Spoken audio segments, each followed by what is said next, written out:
Hello everyone, आज हम देखेंगे एक्सपोनेंशियल वाले डिफरेंशिएशन कैसे होते हैं। तो एक्सपोनेंशियल होता है e to the power x।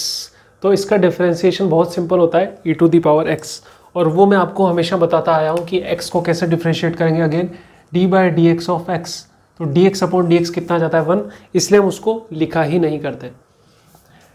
तो इसमें बहुत ज़्यादा तो वेराइटी बनती नहीं है, फिर भी एक बार देख लेते हैं इसको फटाफट से। d by D x of e to the power 2x का क्या होगा। तो इसको आपको एज ए एक्स ट्रीट करना है, एज ए पूरा एक्स ट्रीट करेंगे। तो ये क्या हो गया, e to the power 2x का e to the power 2x लिख दिया सिंपली। उसके बाद सच में x तो था नहीं, x की तरह ट्रीट किया था, तो d by D x of 2x, और 2x का क्या हो जाएगा 2, तो 2 e to the power 2x। Then d by D x of e to the power क्या लेना है, 3x ले लें, तो क्या हो जाएगा ये e to the power 3x into 3, क्योंकि 3x का फिर करेंगे। ऐसे ही d by D x of e to the power, मान लीजिए मैंने लिया nx, तो क्या हो जाएगा ये e to the power nx।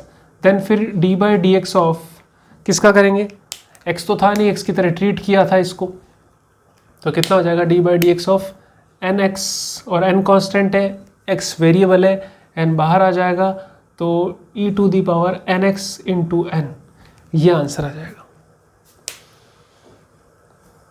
अगर कुछ ऐसा हो, मतलब अभी तो सिर्फ आगे आगे लिखता जा रहे हैं, अगर ये ऐसा हो d by D x of E to the power x, then उसका स्क्वायर।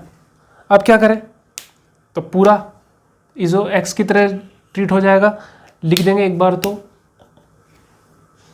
कोशिश करना पॉज लगा के, ट्राई करना, मैं तो लिख ही रहा हूँ e to the power X square, और फिर इस पूरे का differentiation d by D x of X square, तो e एक्स स्क्वायर और एक्स स्क्वायर का 2x, d by D x of e root x।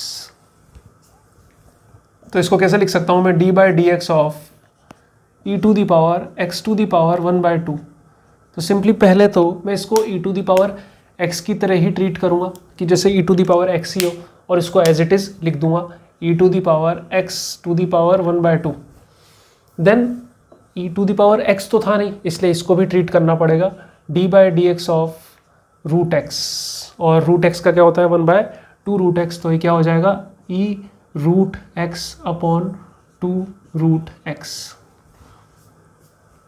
ऐसे ही अगर ये होता d by D x of e to the power minus X, तो जिनको याद है बहुत अच्छी बात है कि e to the power minus X का होता है minus e to the power minus X, और वो होता कैसे है, इसको सॉल्व किया simply e to the power minus X लिखा सिंपली, लेकिन ये x नहीं था, x के साथ माइनस था, तो इसको फिर से जब डिफरेंशिएट करोगे आप माइनस एक्स को, तो क्या बनाएगा ये -1, इसलिए सामने क्या आ जाएगा -x, ऐसे आता है ये। अगर ये होता है d by D x of E to the power -5x, तो क्या हो जाएगा ये -5 बाहर, e to the power -5x। आया कुछ समझ में आपको, पॉज लगाओ, लिखो, फिर आगे बढ़ते हैं। नेक्स्ट हम देखते हैं d by D x of E to the power 2x plus 1। तो e to the power x नहीं है, लेकिन हम ट्रीट तो e to the power x जैसा ही करेंगे इसको, मतलब लिखेंगे simply e to the power 2x plus 1। अब आगे क्या करें, क्या x था, क्या नहीं था, सच में x नहीं था, ग्रीन मार्कर के अंदर x नहीं था, इसलिए उसको भी फिर से क्या करना पड़ेगा, आपको ट्रीट करना पड़ेगा, मतलब 2x प्लस 1। तो 2x प्लस 1 का क्या आ जाएगा 2, और यहाँ ऑलरेडी क्या है e to the power 2x plus 1, तो 2 इंटू ई 2x प्लस 1 आंसर। इसको दूर लिखूँ, आपको लग रहा होगा 11 कहाँ से आ गया, +1। ओके, और कुछ देखना है, d by D x of E to the power 3x square plus 3, तो इसको हम एज ए एक्स की तरह ट्रीट करेंगे। खुद करो एक बार, जैसे ऊपर वाला किया है, तो ये क्या हो जाएगा e to the power 3x square plus 3, treat कर दिया हमने x की तरह, लेकिन x है नहीं, तो फिर से इसका differentiation d by D x of 3x square plus 3 का, तो क्या हो जाएगा ये e into 3x square plus 3 dot power आगे 1 - 1 6x प्लस 0। इसका आंसर क्या आ जाएगा 6x इंटू ई 3x² + 3 आंसर। लिखो आगे, फिर पढ़ते हैं। नेक्स्ट हम देखते हैं ट्रिग्नोमेट्रिक फंक्शन वाले, e⁻ ट्रिग्नोमेट्रिक फंक्शन वाले।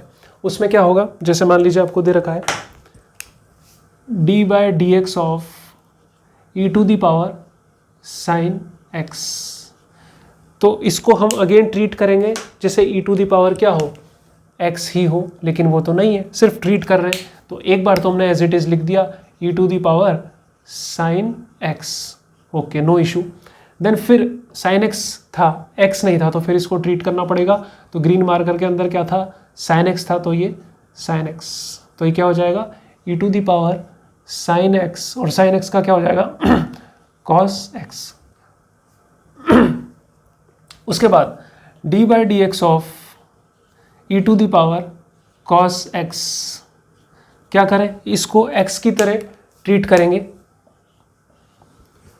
और x की तरह ट्रीट करने का मतलब इसको लिखेंगे e⁻ cos x, लेकिन x नहीं था तो फिर से इसको ट्रीट करना पड़ेगा d/dx ऑफ cos x, तो ये क्या हो जाएगा e⁻ cos x, और cos x का होता है -sin x, ये याद ही करना पड़ेगा।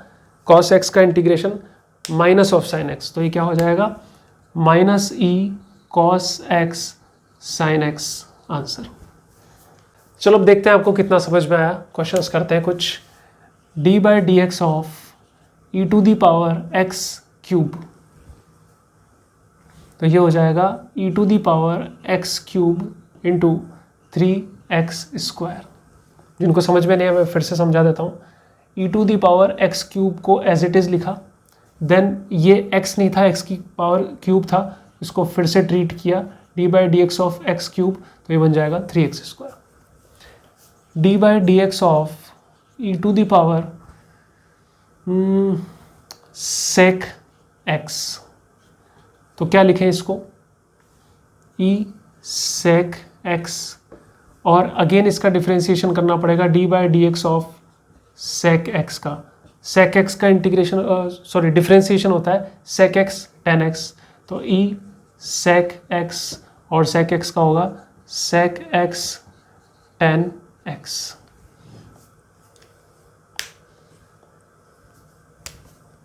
d/dx ऑफ e⁻ 1/x, तो इसमें क्या करेंगे e⁻ 1/x, then d/dx of 1/x मतलब -1/x², तो ये हो जाएगा e⁻ 1/x अपॉन x², और ये माइनस का। तो आपको देखना है 3 क्वेश्चंस में से कितने सही हुए आपके। अगर तीनों ही सही हुए हैं तो आपको समझ में आ गया है। मिलते हैं नेक्स्ट क्लास में जिसमें log बेस ex यानी कि ln x के बारे में हम डिफ्रेंशिएशन करेंगे। Bye bye.